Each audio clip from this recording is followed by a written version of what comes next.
Shalom Chaverim. I heard a charming story about a very wise man in Antwerp. One day a jeweler comes to him and says, Rabbi, I don't understand. I have a store and a very attractive display of jewelry. My friend has a store very close by, and he's doing double the business, and I have no idea of why. Well, the rabbi said, well, perhaps he has a larger store. He has more footage, so he has more merchandise. He says, no, I know for a fact we have the same amount of space. Well, the rabbi suggests perhaps it's the lighting.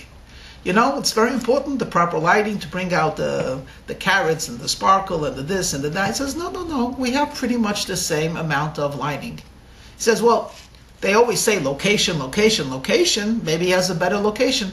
No, Rabbi, he's across the street. We're in the same location. So the rabbi looks at him. You have the same amount of space, the same type of display, the same lighting, and the same location. So how do you know he's doing better than you? He says, Rabbi, I'm looking at a store. I see there are more people coming in. So the rabbi says, now I understand. He's successful because he's only taking care of one store. You're not as successful because you're taking care of two stores. You're minding yours and you're minding his. I think it's a charming story. Mind your own business. It can be said in many different ways. It can be said harshly. It could be said disparagingly. It could be said insultingly. And it could also be said truthfully. Why should we be concerned about someone else's business? I mean, if you're a loved one and a great friend, then you want his benefit. But too often, we're minding not our business, we're minding someone else's business because essentially we are jealous.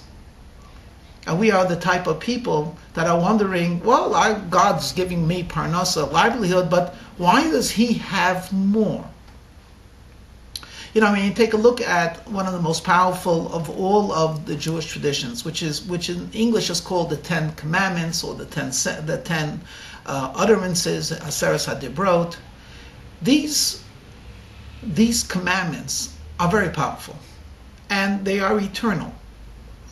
And even those not of the Jewish faith have heard of the Ten Commandments, and it has often been said, if the world would keep the Ten Commandments, the world would be a paradise. Well, let's look in the Ten Commandments. What do we have? We start off with the concept of believing in God. I am your God, I took you out of Egypt, have no other gods. And then we have the importance of understanding the unity of God. There is only one power. There are no two gods. Then we have reverence for his name. And then we respect his holy day. And then we're told, respect authority, show gratitude. Starting with your parents, but eventually that will translate into showing respect to God as well. And then, of course, do not murder, and do not lie in court, and not commit adultery. All very, very, almost pillars of civilization. Until we get to the last one. The last one says, do not covet, don't be jealous, do not desire your neighbor's cow, his house, his wife. Hold it. We're not talking about a person that's going to steal or murder. And we already were told that in the earlier commandment. This is something very personal. It's maybe a moral failing. Why would God put it into the Ten Commandments? In fact, the conclusion of the Ten Commandments, as if to say the sum of all of the Ten Commandments is, do not covet, do not be jealous.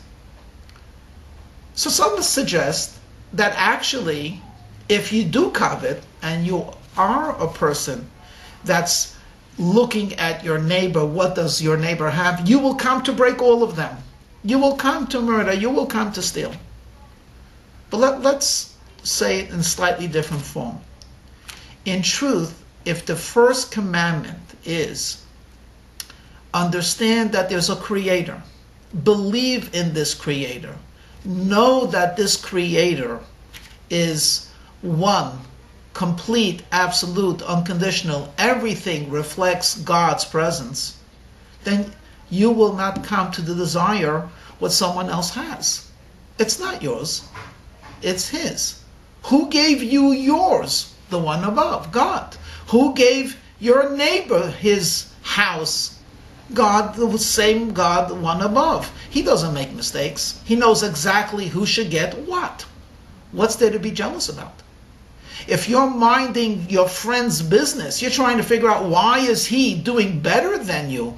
Why does he deserve more than you? What you're really asking is, does God know what he's doing? Or heaven forbid, is there a God? So actually, God begins the Ten Commandments. I am your God. I took you out of Egypt. I direct everything that happens. And there's a providence. And therefore, a practical application of this deep belief and affirmation is, do not covet. Do not be jealous. People that are jealous, people that covet, people that desire, even if they never act upon it, are miserable.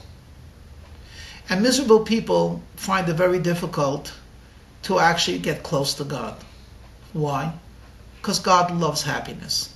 Oz v'chedva b'mkomo. Rejoicing is found in God's habitat. God is never associated with sadness or melancholy. God is always associated with life, with enthusiasm, and with joy itself.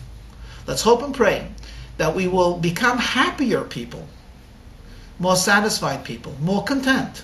And by doing so, we will have the ability to experience the goodness that God gives us on a daily basis.